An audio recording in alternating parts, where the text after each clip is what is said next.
Hey, how are you? How are you? I hope that you're doing great. Today I want to talk about the toughness of life or the crisis of life. And I want to say that every one of us in this life will experience a moment of crisis, a tough moment. Sometimes you will feel as if you're climbing mountains or you're crossing uncrossable seas or uncrossable oceans. And maybe you will feel sometimes as if your skies are gray.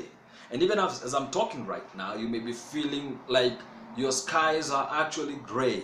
Maybe you lost your job recently, and so you're at home wondering what life is all about. Maybe you're there looking for a job and you haven't found any job at all.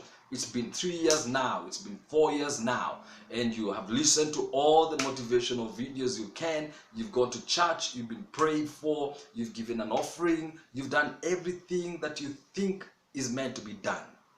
But this is what I want to say to you, that when life throws at you these tough moments, you've got to be tougher. You've got to tell yourself that you are okay. You've got to tell yourself that you are even greater, that you are even harder. And as Robert Schuller said, that tough times don't last, but tough people do. And so you have to begin to embrace the tough side of you and tell yourself and tell life that no matter what it throws your way, you will still overcome. You're seated sometimes people look at Instagram or Facebook or social media, and you see your friends are doing great, you see your friends are succeeding, you see them traveling, you see them having beautiful families, you see them having wonderful homes, and you wonder what's wrong with you.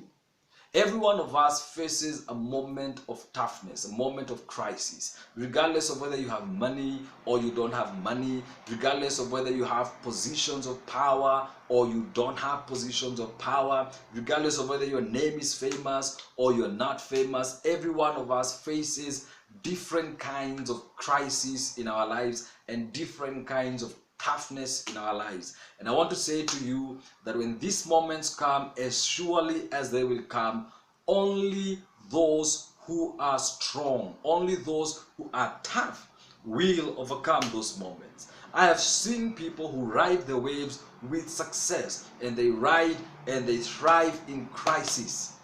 And that is what separates the people who are very successful and the people who are not successful. Are you able to ride the crisis? Are you able to rise with the tough moment, with that crisis that comes? Are you able to turn it to your good, to move it, to work for your favor? Now, as a Christian, and as most Christians do, when tough times come, we all go to pray. And it is okay to pray. And so we go and pray and we seek the will of God. And after that, many of us feel encouraged after praying. But then I've been meeting these people who've been praying, and they're telling me, I've been praying for 5 years. I've been praying for 7 years. What do I do? Do I quit praying? Nothing is working. Nothing looks like it's happening. And one of the questions that I always ask myself and I always ask people is, what is the lifetime of one prayer? When you say one prayer, how long does it last in eternity? It is a question that you also have to ask yourself, because now if let's say, for example, prayer stays, or when you pray, for example, let's say prayer lasts for thousands of years, how much more then if you've prayed the same prayer for 7 years? How long are your prayers lasting? Now, the question is not whether the prayer is being answered. The question is that praying working for you? Is it making you stronger? Is it making you tougher? Is it making you become an overcomer in times of crisis? And one of the things is that, as I've said, life will always have a crisis. But in those moments of crisis, you are defined as who you are.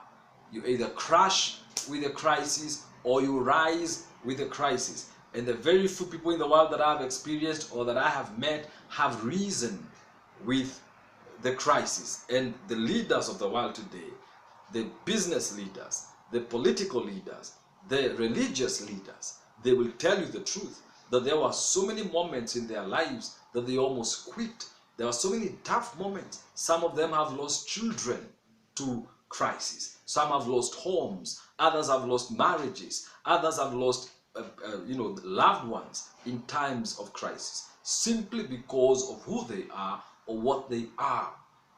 So the more crisis you face in your life, the more tougher you must become. But also you must realize that greatness attracts crisis. That's one of the most important lessons that I have learned in my life, that greatness attracts crisis. It is as if there is an agreement between greatness and crisis to come and just crush you so that it can bring out whatever it is that God was planning for you or that God has planned for you. Greatness attracts crisis. And I tell you, look at any human being who has done a significant thing in this world and listen to their story. Do not look at the way they are shining. Don't look at them on stage. Don't look at their millions. Don't look at the inspiration. But listen to their story. Read about them. Understand the crisis that they went through before we even knew about them. Understand some of them, the crisis that they continually go through even in their greatness. Greatness attracts crisis. Tough times never last, but tough people do. I pray for you today that you will be tough against crisis, tough in this life, and that you will be tougher than tough. Thank you, and God bless you.